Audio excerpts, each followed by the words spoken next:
Man, muy buenos días. Gusto saludarlos nuevamente este lunes. Espero hayan tenido un domingo súper bendecido y lleno de alegría y de bendición. Nos quedamos el sábado, nos quedamos en el capítulo 7 de Samuel y hoy día vamos a empezar en el capítulo 6 un poquito para saber en qué está terminando el capítulo 7 de Primera de Samuel. Y dice así el capítulo 6, versículo 19. Dice: entonces Dios hizo morir a los hijos de Bet-Semes porque habían mirado dentro del arca del Señor. Hizo morir del pueblo a 50,070 hombres. Y lloró el pueblo porque el Señor había herido con gran mortandad. Y dijeron a los de Bet-Semes: ¿quién podrá estar delante del Señor, el Dios santo? ¿A quién subirá de nosotros? Y enviaron mensajeros a los habitantes de Kiriatim Jearim, diciendo: los filisteos han devuelto el arca del Señor, descended pues y llevadla vosotros. O sea que no estuvieron dispuestos a tener una vida santificada para poder mantener la presencia de Dios en sus entornos. Y toda persona que acepta el llamado del sacerdocio a Dios tiene que en algún momento tomar la decisión si está dispuesto a vivir una vida de acuerdo a la santidad que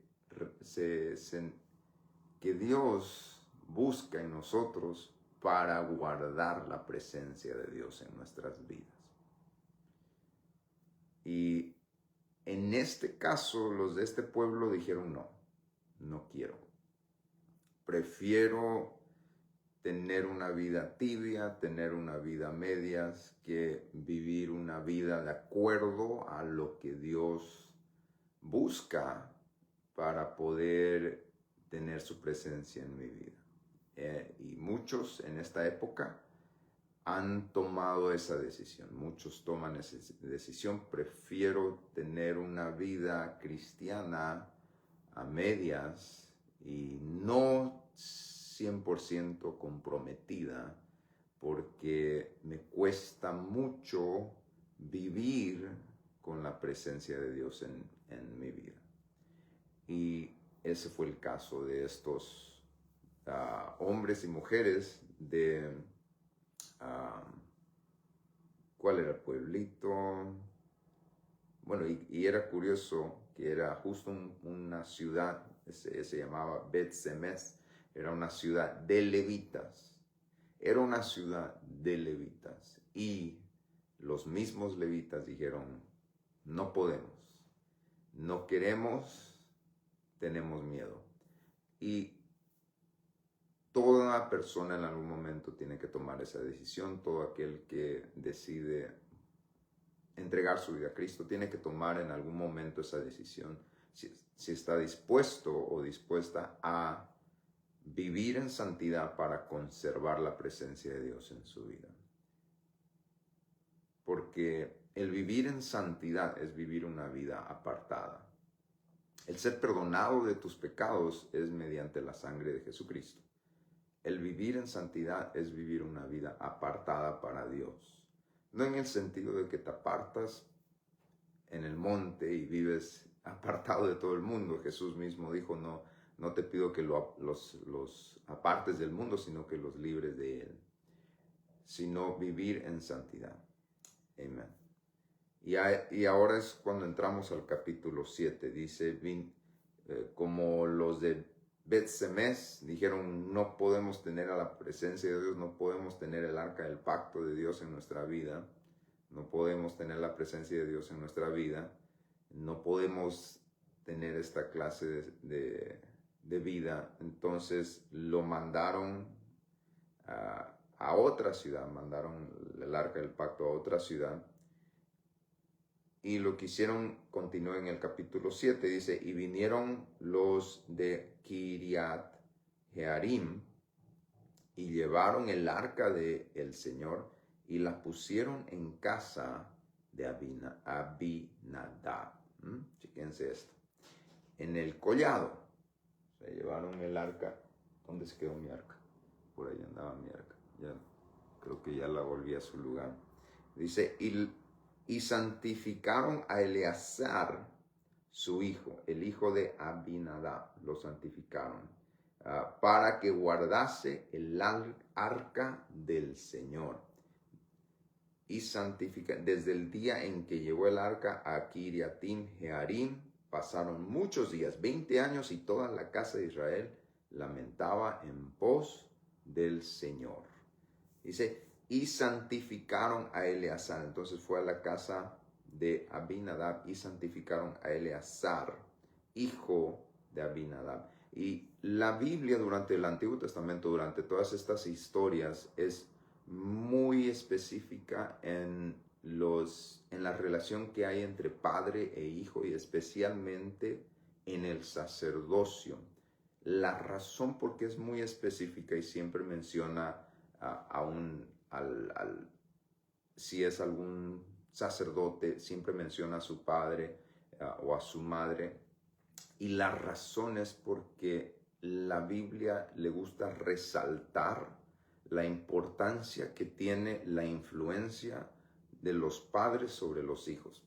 En este caso menciona que Eleazar fue santificado, o sea, fue apartado, fue santificado para guardar el arca. Pero menciona a su padre, Abinadab. ¿Por qué? Porque muy probablemente fue su padre que le enseñó a santificarse a Abinadab. Y esto es muy importante mencionar, porque en la cultura americana en la que hemos aprendido a vivir, nos hemos acostumbrado que las escuelas le enseñen a los hijos a hacer vida. Y eso tal vez está bien, porque en las escuelas les enseñan materias, les enseñan álgebra, un montón de cosas. Y eso es muy bueno. Pero nos hemos acostumbrado a que las escuelas en las iglesias también les enseñen a los hijos a santificar, o sea, cómo vivir una vida cristiana. Y eso no está mal, no está mal. Pero bíblicamente es responsabilidad de los padres. Bíblicamente es responsabilidad de los padres que los padres les enseñen a los hijos cómo santificarse. No nos podemos quejar. Ahora, esto es necesario. No todos saben esto. Por eso es que es necesario estas lecciones. Yo no estoy dando esto porque quiero ser un predicador popular, sino porque es necesario que nos eduquemos en la palabra de Dios. La palabra de Dios nos enseña claramente que la responsabilidad de enseñarle a los hijos a santificarse delante de Dios no es responsabilidad de las clases dominicales, es responsabilidad de los padres. ¿Por qué? Porque número uno, los que estamos en la iglesia servimos una vez a la semana. ¿Qué clase de impacto podemos tener sobre un niño una vez a la semana durante 30 minutos? Casi nada. Pero, ¿qué impacto tiene en casa? La mayoría del impacto que tienen los niños es con sus amigos y en casa. Entonces, la Biblia es muy específica en eso, en que los padres les enseñan a los hijos a santificarse. No es fácil. Estoy seguro que para Abinadab no fue fácil enseñarle a Eleazar cómo santificarse, pero él tomó la responsabilidad. Y dice, y santificaron a Eleazar, su hijo, para que guardase el arca. Vaya responsabilidad. Y esto es no solamente vino de parte de los padres a enseñarle a Eleazar a santificarse, sino que fue un trabajo de familia también. Toda la familia estuvo de acuerdo en que Eleazar se santifique para guardar el arca. fue un apoyo familiar de todos para que Eleazar pueda dedicarse a santificarse para poder guardar el arca. Entonces es muy importante ver eso. Y dice aquí, desde el día en que llegó el arca a Kiaritim, o sea, desde el día en que Eleazar empezó a cuidar el arca, pasaron muchos días, 20 años, y toda la casa de Israel se lamentaba en pos del Señor. 20 años pasaron. En estos 20 años, si no me equivoco, en estos 20 años, el rey Saúl fue puesto como rey. Se puso un gobierno sobre Israel. Antes Israel no tenía gobierno, solo era gobernado mediante los profetas de Dios. Se puso al cambio, en esos 20 años cambió eso y se puso un gobierno, se puso al rey Saúl. En esos 20 años el rey Saúl fue rechazado. En esos 20 años David fue ungido como rey. En esos 20 años Saúl murió. En esos 20 años David mató a Goliat. En esos 20 años David se convirtió en rey de Israel. En esos 20 años Samuel murió. En esos 20 años el mundo cambió. En esos 20 años Eleazar cambió también. En esos 20 años Eleazar tal vez tuvo hijos y se casó y le salieron unas canas. En esos 20 años el mundo cambió, Israel cambió. Lo que no cambió fue la santidad que Eleazar había determinado tener en su vida para cuidar el arca. Durante esos 20 años, Eleazar se mantuvo fiel al cuidado del arca, pero no solo al cuidado del arca, sino a la santidad de cuidar el arca y lo que significaba santidad para cuidar el arca. Esto significaba muchísimas cosas en Eleazar. Una forma específica de vestirse, una forma específica de sacrificar delante de Dios, una forma específica de comportarse y una forma específica del corazón. Todo esto iba unido en lo que era el sacerdocio para cuidar el arca. Y él lo hizo durante 20 años, porque la santidad y la vida cambió para Eleazar. Todo cambió. Lo que no cambió fue su santidad, porque la santidad no es algo que se hace por un lapso de tiempo. La santidad es algo que se tiene para el resto de la vida.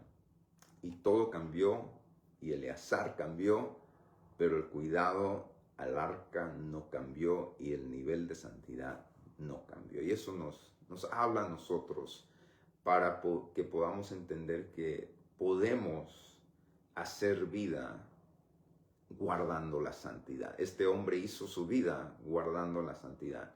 La santidad no te reprime de la vida. La santidad simplemente te ayuda a vivir conforme a lo que Dios quiere que tú vivas. Y lo cual es lo mejor para ti y lo cual fue lo mejor para Eleazar. Después Eleazar se menciona en otras ocasiones durante la Biblia.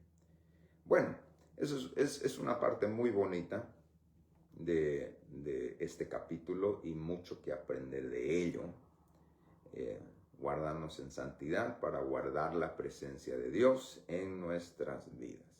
Y seguimos aquí, dice en el versículo 3, dice, habló Samuel a toda la casa de Israel, diciendo, si de todo vuestro corazón os volvieseis al Señor, quitar los dioses ajenos y Astarot de entre vosotros y preparad vuestros corazones y solo a Él servid. O sea, si dejan los dioses que están adorando, que no son Dios, y le guardan fidelidad a Dios, y dice, y solo a Él servid, y os librará de la mano de los filisteos. Entonces los hijos de Israel quitaron los Baales y a Astarot y sirvieron solo a Dios. Esto quiere decir que Israel estaba adorando dioses ajenos. ¿Se recuerdan que el arca fue quitada de Israel cuando muere Elí, muere sus dos hijos? En esa derrota, Israel se convierte en siervo de los filisteos. Esto quiere decir que los filisteos tomaron ciertas ciudades de los israelitas e impusieron impuestos sobre Israel y durante esos años vivieron pagando impuestos a un ejército, a un reino que era, número uno, pagano y cruel con ellos. Vivían oprimidos. Nosotros pagamos impuestos a un gobierno que nos cuida las calles, nos paga los policías, pero Israel pagaba impuestos a un gobierno que no hacía nada por ellos. O sea, estaban en cierto nivel de esclavitud.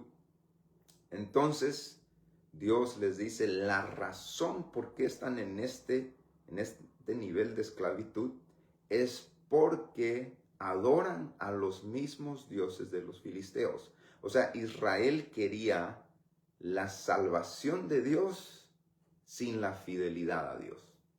Y esto es lo que sucedía con Israel muy seguido y sucede hoy con la iglesia, que quería la salvación, el poder, la prosperidad de Dios, del Dios de Israel, y la protección, pero no querían dar la fidelidad a Dios.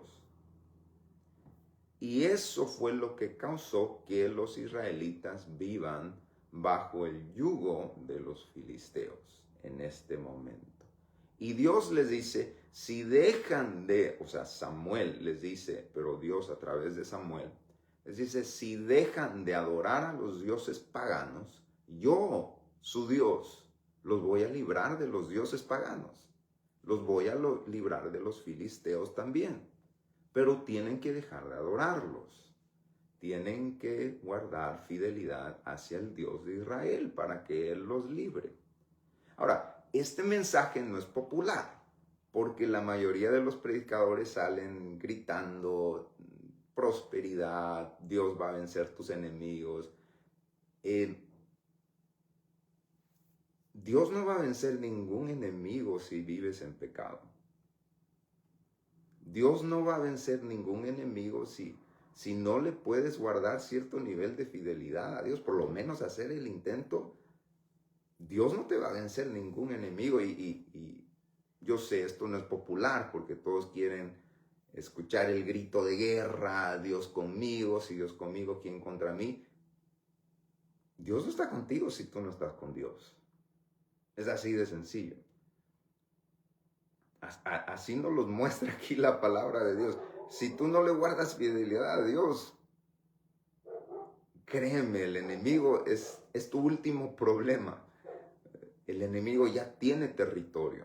Y es lo que pasaba con Israel. Ya había territorio dominado en Israel por causa del pecado de Israel. Y eso sucede en nuestras vidas. Nosotros le damos acceso al enemigo mediante nuestro pecado. Yo sé, no es popular, no se puede, no es cierto. No, sí es cierto. Es cierto. Y por eso es que tanto cristiano vive bajo la esclavitud del enemigo yendo los domingos a la iglesia. Porque su pecado le otorga territorio al diablo. Así de sencillo. ¿Cómo lo hacemos retroceder al enemigo? No lo hacemos retroceder gritándole, no lo hacemos retroceder declarando, porque nuestra declaración, mientras estemos en pecado, no hace nada nuestra declaración.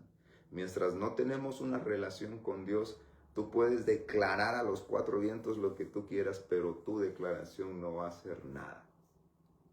La declaración solo funciona si el Espíritu Santo está hablando a través de nosotros, y por más que sea difícil entender, si estamos en pecado, no oramos, no leemos la Biblia, no perdonamos a nuestro prójimo, no amamos a nuestro prójimo, no vivimos una vida para Dios, no hay el Espíritu que habla a través de ti tal vez no sea el Espíritu de Dios. Le otorgamos territorio al enemigo cuando vivimos en pecado. ¿Ok? Vamos, y esto no lo digo, lo digo porque la iglesia necesita saber que es mentira cuando te dicen que vamos a vencer al enemigo y no vivimos en santidad. Eso no es cierto. Iglesia, necesitamos saber que las victorias Dios se las da a los que viven en santidad. Amén. Y no le crea a esos predicadores mentirosos que se la pasan diciéndole a todo mundo de que todo le va a salir bien. Amén. Y dice así, y Samuel dijo, reunid a todo Israel en Mizpa, y yo oraré por vosotros. Chequen la clase de poder que tenía la oración de este hombre.